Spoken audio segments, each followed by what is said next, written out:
बोलने से बदलेगा स्पेशल बुलेटिन में आप सभी का बहुत स्वागत है। आपके साथ मैं हूं दीपिका। एक आदतन अपराधी सरेआम एक पुलिस वाले से उलझता है, उसे धमकाता है, उस पर जानलेवा हमला करता है और फिर जब पुलिस उसे पकड़ने की कोशिश करती है तो एक दूसरे पुलिस वाले को कुचलने की कोशिश करता है। आरोप है कि इसके बाद वो पुलिस वाले की पत्नी और बेटे की हत्या कर देता है। फिर लोग कानून को हाथ में लेकर सड़क पर इंसाफ में जुट जाते हैं। ये सब छत्तीसगढ़ के सूरजपुर में हुआ है। सवाल कहीं है, सवाल गंभीर है। आज उन्हीं सवालों का जवाब तलाशने की कोशिश करेंगे। आप भी हमें कॉल कर सकते हैं। हमारा नंबर है 8178999182। तो देखिए सूरजपुर में किस तरीके से क्या हुआ, ये हम आपको ग्राफिक्स के जरिए समझाने की भी कोशिश कर रहे हैं। यहां पर देखिए घनश्याम का इलाज करने के लिए अस्पताल भेजा गया है और उसके बाद जो तस्वीरें सामने आई है उसने पूरे प्रदेश को हिलाकर रख दिया है। इस पूरे मामले में देखिए जिस तरीके से विपक्ष हमलावर है, क्योंकि लॉ एंड ऑर्डर का पूरा मामला है। और इस पर देखिए सूरजपुर से ग्राउंड रिपोर्ट। बीते दिनों हेड कांस्टेबल तालिब शेख की पत्नी और उसकी 7वीं कक्षा में पढ़ने वाली बच्ची की निर्ममता से हत्या कर दी गई। लोगों का ये सोचना है कि इस घटना के पीछे वजह क्या थी, तालिब शेख से आरोपी की दुश्मनी क्या थी। तो सबसे पहले जो घटना हुई थी हम आपको उस जगह को दिखाना चाहेंगे जहां पर बीते दिनों एक जगराता का कार्यक्रम हुआ था। यहाँ पे शहनाज अख्तर आई हुई थी। उस दौरान जो आरोपी कुलदीप साहू है उसका एक भाई संदीप साहू, जिसने एक व्यक्ति को, ये जो आप देख सकते हैं कि यहाँ पे एक बिल्डिंग है, यहाँ से चढ़ के कुछ लोग देख रहे थे, उस बिल्डिंग से उसने उस व्यक्ति को नीचे फेंक दिया था। जिसके बाद जो पुलिस वाले हैं उस आरोपी कुलदीप साहू के इस मामले में, जो हत्या के मामले में जो आरोपी कुलदीप साहू है उसके भाई संदीप साहू को की गिरफ्तारी की थी, जिसमें तालिब से भी शामिल थे। ऐसे में जो हत्या की रात की बात अपन करें तो हत्या की रात भी एक अन्य जो पुलिस वाला घनश्याम सोनवानी है, वो इस दुकान में, ये देख सकते हैं मानू बिरयानी सेंटर जो है, यहाँ पर वो कुछ चीजें या कुछ सामान या बिरयानी लेने आया होगा, ऐसा बताया जा रहा है लोगों का। तो उस दौरान भी जो ये कुलदीप साहू है वो यहाँ पर पहुंचता है और वो अचानक से जो भट्ठे में चढ़ा हुआ जो गरम तेल था, खौलता हुआ तेल था, वो उसके ऊपर डाल दिया और आनंद फानंद में फिर उस पुलिस वाले को जिला अस्पताल भेजा गया और जिला अस्पताल से उसे रेफर कर दिया। ऐसे में जो कुछ प्रत्यक्षदर्शी या फिर जो ये चौपाटी का इलाका है, यहाँ पर कुछ लोग हैं हमारे पास भी, उनसे भी हम जानने का प्रयास करेंगे कि किस तरह से ये घटना उस दिन घटी थी और क्या वो इस घटना को होते हुए देखे थे या नहीं देखे थे, इसकी भी जानकारी हम लेना चाहेंगे। जी भैया, क्या नाम है? अरे हम लोग को मत लीजिए भैया, हम पड़ोसी आदमी, हम लोग के आगे उत्पात उत्पात मचाने लग जाए तो हम लोग क्या करेंगे। देख सकते हैं कि घटना से लोगों में इतना भय है कि बताना भी नहीं चाह रहे। आप घटना के बारे में सुने तो होंगे ना? हाँ सुने भर है, हम दुकान में नहीं थे, हम लोग विसर्जन में चले गए थे, हम लोग अच्छा, का दुकान क्या बंद सुने था। थे आप दूसरे दिन, क्या सुने? तो फिर कोई किसी आदमी को कोई तेल डाल दिया है। अच्छा, किसी पुलिस वाले के ऊपर? हाँ बस अब ये तो सब आदमी जानते हैं। अच्छा, ये देख सकते हैं कि जो घटना स्थल है, घटना स्थल के पास जो लोग हैं, वो उनमें कुलदीप साहू के नाम का इतना भय है कि वो बताना भी नहीं चाह रहे हैं। बता रहे हैं कि हम पड़ोसी हैं, हमारे ऊपर आके कुछ आक्रमण भी कर सकता है। ऐसे में कुछ और भी लोग हैं, उनसे भी हम जानना चाहेंगे कि किस प्रकार ये घटना हुई थी और क्या उन लोगों ने सुना था। जी भैया, ये घटना के बारे में क्या सुने थे आप? मैं तो कुछ नहीं सुना था, काहे कि दुकान में मैं था ही नहीं उस दिन। दूसरे दिन आप क्या सुने? तो दूसरे दिन सुना कि दुकान में कुछ हुआ है, क्या हुआ? आसपास कुछ हुआ है, मतलब मतलब किसी पुलिस वाले के ऊपर तेल डालने की बात सुने थे क्या? हाँ क्या? कि कोई तेल डाला है, लेकिन ये नहीं पता कौन डाला। तो देख सकते हैं कि अभी भी कुलदीप साहू हालांकि घटना को कारित करके वो फरार हो गया है, उसके बावजूद भी लोगों में उसका इस तरह से भय है कि लोग कुछ बताने को तैयार नहीं है, सिर्फ यही कह रहे हैं कि हम लोगों ने सुना है। ऐसे में कुलदीप साहू के आतंक को आप समझ सकते हैं कि कितना आतंक रहा होगा।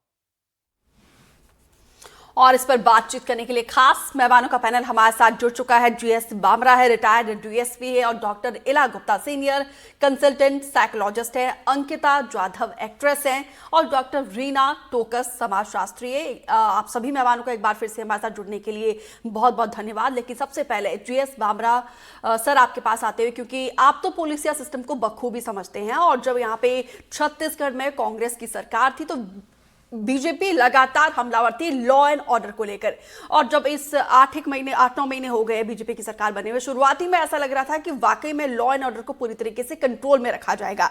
अब देखिए, पहले बलौदाबाजार, कवर्धा, सूरजपुर, जिस तरीके से एक के बाद एक घटनाएं हो रही हैं और पुलिस लगातार सवालों के घेरे में है। मेरा इसमें यह कहना है कि पुलिस तो अपना बखूबी काम करती है, लेकिन इस तरह के इंसिडेंट जो होते हैं वो कोई प्री प्लान से नहीं है। सूरजपुर की घटना के बारे में जहां तक मेरे नॉलेज में है कि इस तरह से अचानक कोई घटना जो घटी है और इसमें कोई किसी प्रकार का कोई षड्यंत्र, कोई प्लानिंग नहीं, ये निश्चित रूप से इनका कोई व्यक्तिगत या कोई ऐसा रीजन होगा कि जिसके कारण भी वो उस पर बर्बरता पूर्वक इस तरह की घटना घटित हुई है। तो इसमें उनको अपने जो लॉ एंड ऑर्डर की स्थिति से अपने को बखूबी इस ऐसे केसों में अपन निपट सकते हैं। और अचानक इस पर एक घटना जो होती है, जो कि पुलिस के भी नॉलेज में नहीं होती, यदि ये पहले से कोई बात होती तो बात अपन उसको पहले से प्रिवेंटिव एक्शन के तहत कार्रवाई कर सकते थे। लेकिन अचानक कोई घटना घट जाए, लेकिन ये बात अलग है कि घटना घटित होने के बाद जितनी जल्दी हो सके आरोपी के विरुद्ध तत्काल कार्रवाई करनी चाहिए और उनको सलाखों के पीछे भेजना चाहिए। जी, डॉक्टर इला गुप्ता, क्योंकि आप सीनियर कंसल्टेंट है, साइकोलॉजिस्ट है, आप अच्छे से समझती हैं ऐसे लोगों की साइकोलॉजी किस तरीके से होती है। तो ये ऐसे लोग तो कहीं ना कहीं समाज के लिए बहुत ज्यादा घातक है, क्योंकि देखिए यहाँ पे हमला किसी और पे नहीं बल्कि खाकी के परिवार वालों पर ही किया है, माँ और बेटी को मौत के घाट उतारा है। जी, नमस्कार सभी दर्शकों को। हाँ, ये हमला बहुत ही खतरनाक है। इसमें जो अपराधी है, जो फरार है, जिनके बारे में हम चर्चा कर रहे हैं और जिनका खौफ है, जैसा कि मैं आपकी रिपोर्टिंग में देख रही हूँ, तो ज़रूर वो जो अपराधी है उसको कहीं ना कहीं कुछ ना कुछ उसकी पर्सनालिटी में, जैसा मनोवैज्ञानिक कारण अगर हम देखते हैं तो कोई ना कोई ज़रूर साइकोटिक डिसऑर्डर होगा।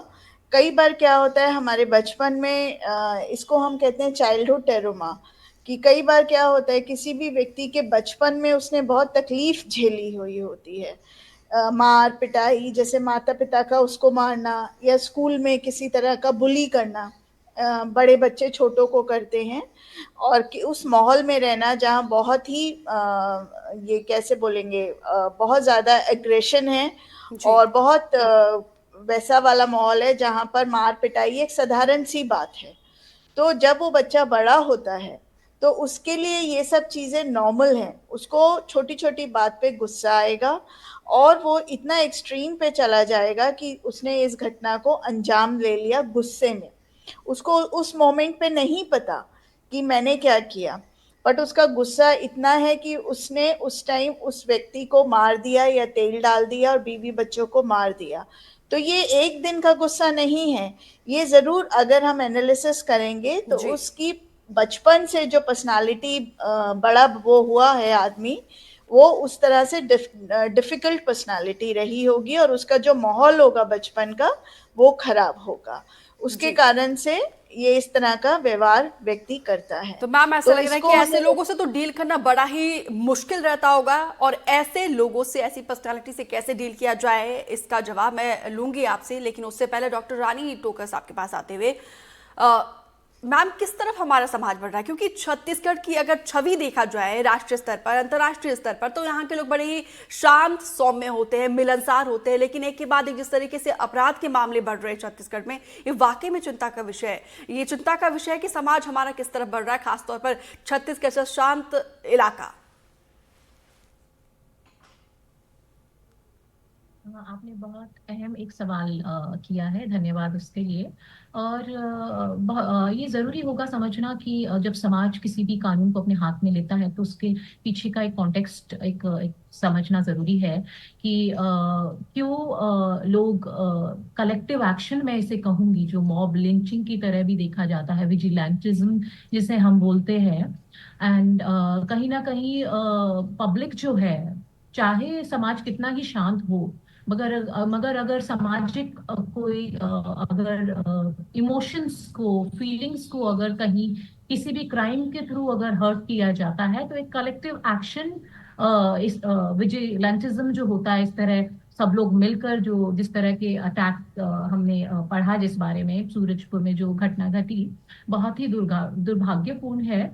और कहीं ना कहीं लोग एक इंस्टेंट सॉल्यूशन चाहते हैं कि समाज कंट्रोल में आए, कि हमारी बात भी सुनी जाए। तो कहीं ना कहीं एक कानून व्यवस्था पर सवाल लोगों के मन में उठता है कि कानून कितने टाइम में इस चीज का समाधान करेगा, तो क्यों ना हम लोग मिलकर एक इसके लिए कुछ करें। तो एक कहीं ना कहीं अगर आप देखें तो रोजमर्रा जिंदगी में सोशल मीडिया का एक बहुत इंपॉर्टेंट एस्पेक्ट भी है यहाँ जरूरी, क्योंकि फिल्मों में आप देखेंगे जिस तरह का ये केस है, तो फिल्मों में आप देखेंगे कि तमाम जनता जो है एकजुट होकर कि अगर कोई हमारी सॉलिडारिटी को ब्रेक करने की कोशिश कर रहा है, इमोशंस को हर्ट कर रहा है, उसके लिए जस्टिस चाहते हैं एक इमीडिएट। और कहीं ना कहीं लीगल जो एक जस्टिस की जो कामना है, एक एक्सपेक्टेशन है, वो उन्हें इतना इंस्टेंटली होते हुए नजर नहीं आता। तो लोगों के इमोशंस को अगर कोई भी क्राइम हर्ट करता है, तो जी लोग बिल्कुल जिस तरह की, और ये सिर्फ बात ये नहीं है कि क्राइम सिर्फ छत्तीसगढ़ में बढ़ रहा है। जी आप वर्ल्ड ओवर देखिए, हम वॉर के जमाने में जी रहे हैं, बिल्कुल। हम इतने स्ट्रेसफुल टाइम में जी रहे हैं। तो ऐसे में लोगों को ये लगता है, विश्वास लगता है कि हम लोग अगर मिलजुल कर कोई सॉल्यूशन निकाले, जो कि बहुत सोशल मीडिया से इम्पैक्टेड है, जो मैं मानती हूँ। बिल्कुल। और कहीं ना कहीं डॉक्टर रानी, फ्रस्ट्रेशन है आप कि जिस कितने तरीके से कह टाइम रहे हैं में ना कि हमें पूरे नहीं दुनिया में वाकई में इसका एक स्ट्रेस कॉन्टेक्स्ट है। बहुत बढ़ रहा है। कई देशों की लड़ाई देखिए, सालों साल हो रहे हैं, वो उसी मोड में चल रहे हैं, लेकिन छत्तीसगढ़ थोड़ा सा शांत और बड़ा पॉजिटिव वाइब्स आती थी छत्तीसगढ़ से अगर हम बात करते थे तो। लेकिन अब वो भी, अब देखिए जिस तरीके से यहाँ पे अपराध बढ़ रहे हैं, चिंता का विषय है। अंकिता जाधव, अब आपके पास आते हुए, क्योंकि यहाँ पे बार बार डॉक्टर रानी सोशल मीडिया का जिक्र कर रही हैं कि इसका हम पॉजिटिवली एक अच्छा मैसेज भी जाता है, लेकिन हम देख रहे हैं कि अब सोशल मीडिया के भी जिस तरीके से एक नेगेटिव एस्पेक्ट्स निकल कर सामने आ रहे हैं, तो पॉजिटिविटी तो अब कहीं ना कहीं खत्म होती हुई नजर आ रही है। पॉजिटिव का तो कोई नामो निशान ही नहीं मिल रहा है। ऐसा लग रहा है कि हर जगह से बस नेगेटिविटी स्प्रेड हो रही है। First of all, thank you for inviting me for this such a serious conversation. जो सूरजपुर में हुआ है, बेहद बेहद दुखद घटना है। और मैं एक पुलिस ऑफिसर की बेटी हूँ, और मैं जानती हूँ कि वो फैमिली के ऊपर और उनके ऊपर क्या बीती होगी, कितना दुखद समय होगा उनके लिए। और बात रही आज समाज की, और जिस व्यक्ति ने ये सब गहराई से काम किया है, ये सब नफरत का काम है। तुरंत इमोशन के ऊपर एक्शन उन्होंने लिया है, उन्होंने सोचा नहीं। और जैसे हमारे गेस्ट ने कहा है कि एक दिन में उसने डेवलप नहीं किया ये फीलिंग, कई सालों का वो उसका गहरा घाव था, उसने वो गहरा घाव को पोर आउट किया यहाँ पे, उस व्यक्ति पर अपने सारे इमोशन उतार दिए है। बट अभी अगर आप मुझसे पूछो सोशल मीडिया के बारे में, आज जैसे एक्स पर एलॉन मस्क ने काफी सारे सेंसरशिप लगाई है, तो ऐसे सारे जो कंटेंट क्रिएटर है, जो नफरत फैलाने के कंटेंट है, उसको सेंसर करेंगे तो बहुत अच्छा रहेगा। हम जैसे लोग फिल्मों में वायलेंस के वजह, ये फिल्म होती है, एंटरटेन होता है, एंटरटेन की वजह से 3 घंटे में कुछ भी दिखाया जाता है, इसका मतलब ये नहीं कि हम उसका रियलिटी में उसका उपयोग करें। ये कोई सच्चाई नहीं है, ये आपको एंटरटेन करने के लिए बनाया गया। बट हाँ, हम बहुत रिस्पॉन्सिबल है कि हम कितने हद तक, क्या हद तक फिल्मों में दिखा दो, उसके बाद क्या मैसेज देते हैं लोगों को। बिल्कुल तो अंकिता, यहाँ पे सबको अपनी जिम्मेदारी निभानी होगी। एक बार फिर से जीएस बाबरा जी आपके पास आते हुए, क्योंकि कहा जा रहा है कि जो आरोपी है, जो अपराधी है, वो जिला बदर था। इसके बावजूद जिस तरीके से इसने इस घटना को अंजाम दिया है, तो ये तो वाकई में बहुत खतरनाक है, क्योंकि इसने हमला किसी और पे नहीं बल्कि पुलिस वालों के परिवार पर ही किया है।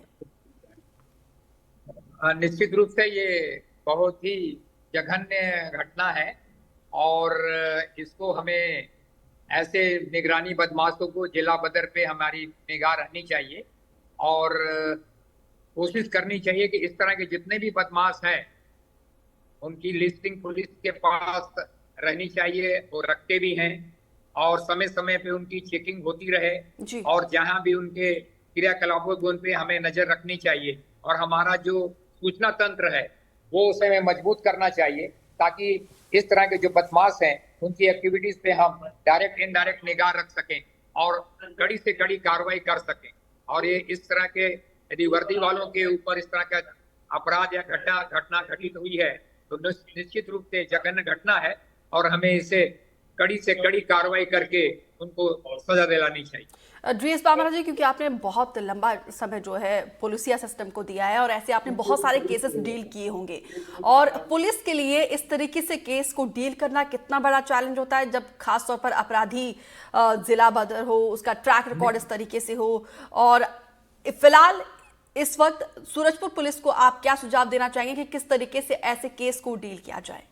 निश्चित रूप से हमें सूरजपुर जिले के जो सराउंडिंग जिले हैं जी, उनसे संपर्क करके उनकी घेराबंदी करनी चाहिए और इसकी जो जानकारी है एंड अपने पूरे सूचना तंत्र के माध्यम से पूरे राज्य में बल्कि इसकी फोटो सहित जारी करनी चाहिए।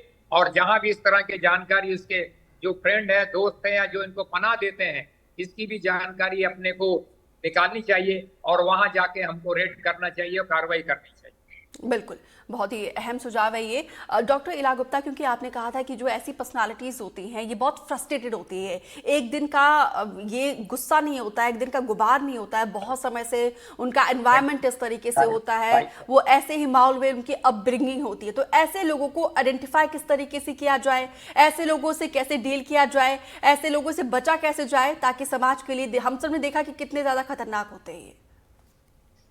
आपने बहुत ही अच्छा क्वेश्चन पूछा कि कैसे निपटा जाए। तो सबसे पहले इसमें कानून की व्यवस्था आती है। जैसे हर मोहल्ले में, हर एरिया में पुलिस स्टेशंस होते हैं, तो ज़रूर अपराधी जो पेट्रोलिंग गाड़ी निकलती है, मेरे को ऐसा लगता है, सर हैं मेरे साथ इस टॉक शो में, कि वो लोग बहुत अच्छे से आइडेंटिफाई करते हैं, क्योंकि ये एक दिन में नहीं बना है। ये जो भी व्यक्ति है, इसने ज़रूर छोटा कुछ चोरी करके या किसी से गुंडागर्दी करके वो आज इस स्थिति में पहुंचा कि लोग उसका नाम लेने से भी डर रहे हैं। जैसा कि आपके रिपोर्टर ने पूछा, तो कोई भी उनका नाम नहीं ले रहा था और डिनाई कर रहे थे कि हमने तो देखा ही नहीं। तो यहाँ पर सबसे पहले कानून व्यवस्था पे प्रश्न आता है। दूसरी चीज़, वो आइडेंटिफाई करें और ऐसे मुलजिमों को अलग से निगरानी में रखें कि कल को वो कुछ भी उनके मोमेंट्स होते हैं तो पुलिस को पता होना चाहिए कि ये व्यक्ति इस तरह कर रहा है। पर कई बार पुलिस भी नहीं कर पाती है ये चीज़ें, क्योंकि पुलिस कितना ही करेगी, या नागरिकों का भी फर्ज बनता है। तो ऐसे व्यक्ति मोहल्ले में, समाज में अलग नजर आते हैं। बिल्कुल, उनका व्यवहार, उनका बोलना चालना, उनका तरीका बिल्कुल अलग होता है। वो नॉर्मल नहीं होते जैसे मैं और आप हैं। नॉर्मल मतलब जो अपना काम से काम मतलब रखें, वो कहीं ना कहीं अपना डोमिनेंस दिखाएंगे। डोमिनेंस मतलब मैंने कहा तुम करो। बिल्कुल। तो अगर ज्यादा है तो वहां के लोगों का सबसे बड़ा फर्ज बनता है कि उनके या तो केयर टेकर्स, मैं बार बार बोलती हूँ केयर टेकर्स मतलब फैमिली, घर, वहां पे इन्फॉर्म करें। बट कई बार घर वाले भी मजबूर होते हैं, वो चाहते हैं कि वो ये ना करें। तो फिर नेक्स्ट चीज आती है कि अगर ये है तो आसपास कोई भी मनोवैज्ञानिक हो या कोई डॉक्टर हो, आप उससे कांटेक्ट करें। अगर वो भी नहीं होता है तो चौथी चीज होती है कि इनडायरेक्टली हम कहीं ना कहीं से पुलिस को इन्फॉर्म करें उस व्यक्ति के बारे में। तो पुलिस पहले से कुछ एक्शन लेगी और हम इसको इतना बड़ा होने से पहले शायद अगर हम सब मिलकर कोशिश करते हैं तो बचा पाएंगे। अदरवाइज ये बहुत डिफिकल्ट है, क्योंकि हमारे यहाँ पॉपुलेशन बहुत ज्यादा है। और तो डॉक्टर इला, जो मैं समझ पाई हूँ, जितना हो सके परिजनों को, जो आप कह रहे हैं कि केयर टेकर, परिवार वालों को, क्योंकि पता चल जाता है कि घर का सदस्य किस राह में चल रहा है, तो जितना हो सके, जो सुन पा रहे हैं हमारे दर्शक, शुरुआत में ही कंट्रोल कर ले तो अच्छा है, नहीं तो ये नासूर बन जाता है। अब डॉक्टर रानी आपके पास आते हुए, क्योंकि यहाँ पे जिस तरीके से डॉक्टर इला ने कहा कि, और हमारे सहयोगी भी जब लोगों से बातचीत कर रहे थे तो उन लोगों के मन में भय था, वो डरे हुए थे, वो खुलकर नाम नहीं ले रहे थे। वो तो एक केस अलग है, लेकिन बतौर जागरूक समाज हमारी क्या जिम्मेदारी बनती है?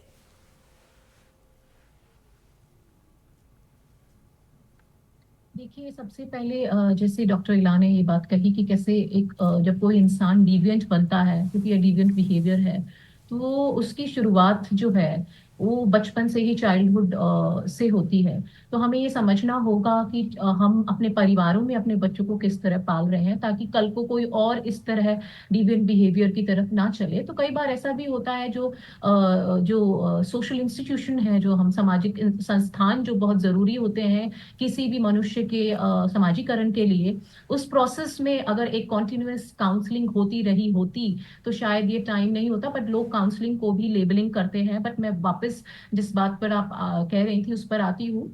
तो इसलिए जरूरी है कि कम्युनिकेशन परिवारों में, बच्चों में, क्योंकि बहुत छोटी छोटी चीजें होती हैं जो जुड़कर इस डिविएंट बिहेवियर को एक क्रिमिनल एक्ट में कन्वर्ट कर देती है। बच्चे को ये बाउंड्री पता ही नहीं चलती कब वो क्रॉस कर जाते हैं।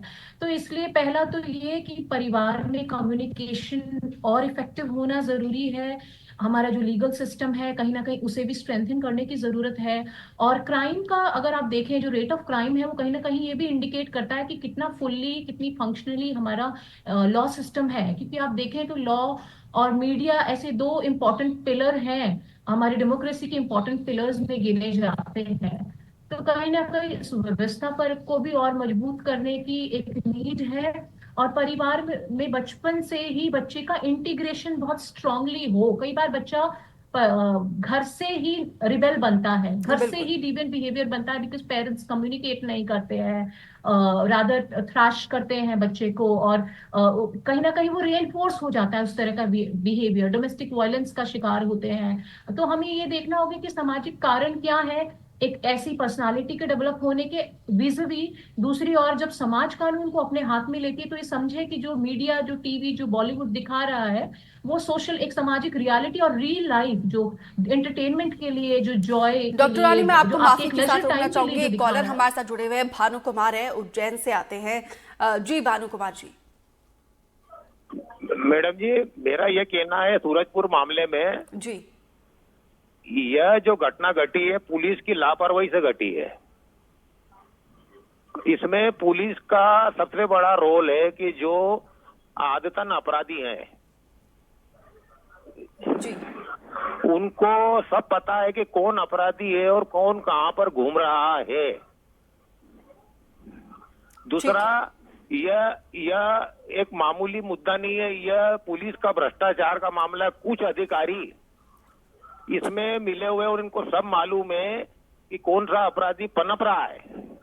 ठीक ये पैसे लेके उस आरोपी को बचाते हैं। मजे का कहने का मतलब यह है कि उस ज्वलंत पेड़ को ये और पानी दे रहे हैं।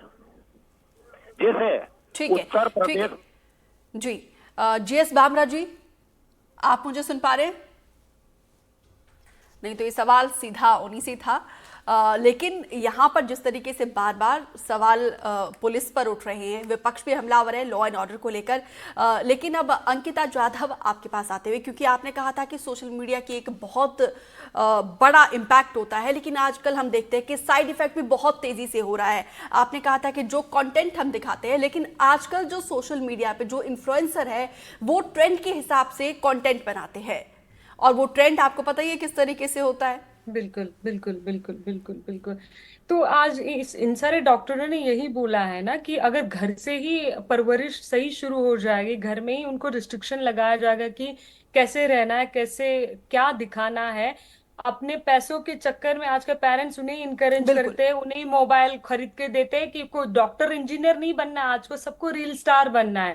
और छोटे छोटे बच्चों के हाथ में, मैं खुद ही मतलब देखती हूँ और आप सभी देखते हैं कि किस तरह वायलेंस के वीडियो 3 लड़के लोग बनाते हैं, इसको मारा, इसको पीटा, फिर किसी और ने बचाया, और सबको यहाँ हीरो बनना है। तो हीरो बनने के चक्कर में हम वो सारी बाउंड्रीज क्रॉस कर रहे हैं जो ह्यूमैनिटी की है, जो अच्छाई की, तो जो भलाई की है। और हम सबकी रिस्पॉन्सिबिलिटी है, जैसे हम एक्ट्रेस हैं, हम अच्छे अच्छे प्लेटफॉर्म के आगे बता सकते हैं कि ये सब ना करिए आप। और मैं बोल रही हूँ अगर इस चीज में कानून बहुत सख्त कार्रवाई करता है इन सारे आरोपियों को, तो शायद उस कार्रवाई के डर की वजह से अगर हमारे जो गृह मंत्री अमित शाह जी है वो आके इस पर अगर कुछ बोलते और कार्रवाई लेते, तो शायद ये डर का माहौल, पॉजिटिविटी डर का माहौल आप फैला दीजिएगा। अंकिता, डरी तो नहीं है ना? तभी तो हमने नाम दिया है सूरजपुर का, अपना ही अपना अलग कानून है। डरी तो नहीं है यहाँ पे? डबल इंजन की सरकार कहते हैं। खैर ये एक अलग मुद्दा है। अगर बीजेपी के बिल्कुल के बिल्कुल, चाहे आप महाराष्ट्र में ले लो, बिल्कुल। और मेरे पिताजी बोलते हैं जहां मेरे पिताजी वहां मुस्लिम और हिंदू क्राउड इक्वल है। जी तो मेरे पिताजी बोलते हैं जब भी दंगे होते हैं, और मेरे पिताजी बहुत सहनशील, वो बोलते हैं मैं जान दोनों को जाके रिक्वेस्ट करता हूँ कि आप यहाँ पे मस्जिद के सामने जय श्री राम ना बोले, मस्जिद के और मंदिर के सामने आप अल्लाह तो अल्लाह कुल ना मिलाकर बोले। हम सबको अपनी हाँ। जिम्मेदारी निभानी होगी। लेकिन डॉक्टर इला, आपसे वाइंड अप कमेंट, क्या आप अहम सुझाव देना चाहेंगी? सबसे पहले मेरा वाइंड अप कमेंट यही रहेगा कि हमें बच्चों को अभी स्टार्ट करना पड़ेगा स्कूल लेवल से, परिवार वालों की काउंसलिंग लेके कि किस तरह बच्चों को हम ब्रॉट अप कर सकते हैं, हम परवरिश कर सकते हैं। और दूसरी चीज़ स्टूडेंट्स के लिए दूसरा आता है गुरु, जी टीचर्स। तो टीचर्स को बच्चों के लिए देखना पड़ेगा।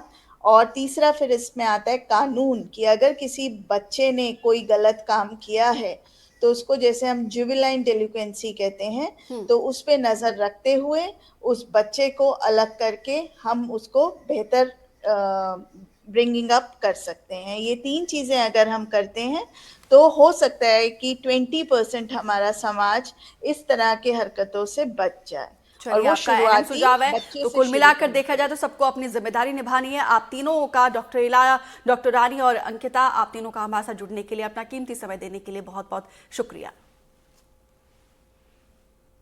तो वहीं सूरजपुर में कल के प्रदर्शन और हंगामे के बीच आज शांति, बड़ी संख्या में सुरक्षा मौजूद है, लेकिन कल जो हुआ है उसको लेकर सवाल अभी भी बरकरार है।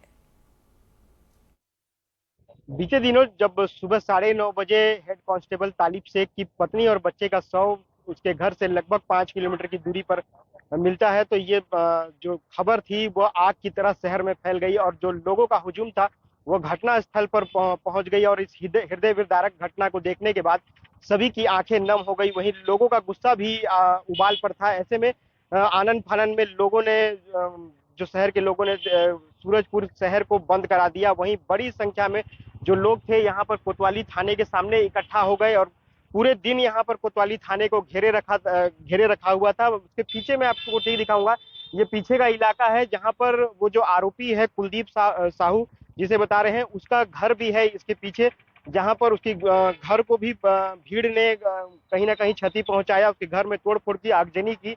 वहीं पर जब आगजनी को कंट्रोल करने के लिए जो वाटर कैनन की जो गाड़ी यहाँ पर पहुंची थी उसको एसडीएम ले जाने का प्रयास कर रहे थे, और जब भीड़ मना कर रही थी तो एसडीएम ने भीड़ के साथ अभद्र भाषा का भी प्रयोग किया, जिसके बाद एसडीएम की भीड़ ने जमकर यहाँ पर धुनाई भी कर दी थी। इसके बाद जो भीड़ था वो लगातार यहाँ पर थाने के सामने डटा हुआ था, जिसके बाद करीब शाम को सरगुजा रेंज के आईजी जो अंकित गर्ग हैं, अंकित गर्ग यहाँ पर पहुंचते हैं और अंकित गर्ग के आने के बाद जिला कलेक्टर और सूरजपुर एसपी ने भीड़ को तितर बितर किया और जो फ्लैग मार्च निकाला, जिसके बाद लोगों को ये संदेश देने का प्रयास किया गया कि अब शांति व्यवस्था बनी रहेगी, जिसके और वहीं जो आरोपी को भी जल्द से जल्द पकड़ने की भी बात कही गई है। वहीं जो भीड़ तंत्र ने जिस तरह से यहाँ पर जो आरोपी के घरों में, गोदामों में जिस तरह से आगजनी की है, तोड़फोड़ मचाई है, उसको लेकर कुछ और लोग भी हैं, उनसे भी हम बात करेंगे कि किस तरह से इस तरह की घटनाएं होनी चाहिए कि नहीं। जी भैया, कल के जो घटना में जो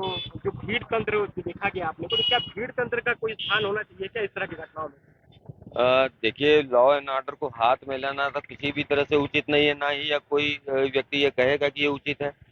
लेकिन जिस तरह की विभत्स घटना सूरजपुर नगर में घटी है, पूरे इतिहास में, सूरजपुर के इतिहास में ऐसी शर्मनाक और विभत्स घटना नहीं घटी थी, तो लोगों का एक स्वाभाविक रूप से जो गुस्सा और आक्रोश था, वो आक्रोश कल देखने को मिला और वो फूटा। क्या मानते हैं कि जो आरोपी का गोदाम था, घर था, उसमें महिलाएं, बच्चे भी अंदर में थे और उसको आग लगा दिया जाना, फिर ये प्रशासन का भी फेल्यूर मानते हैं? नहीं, प्रशासन सक्रिय थी तभी तो महिलाओं और बच्चों को निकाल के और उनको सुरक्षित लाया गया। और वहाँ जो भीड़ थी उन लोगों ने भी इसमें सहयोग किया, तो इसमें कहीं मानवीय दृष्टि से कहीं भी अनुचित नहीं हुआ। लेकिन जो घटना घटी है उसका आक्रोश कल फूटा है जनता। और इस खास पेशकश में मेरे साथ इतना ही, दीजिए इजाजत, नमस्कार।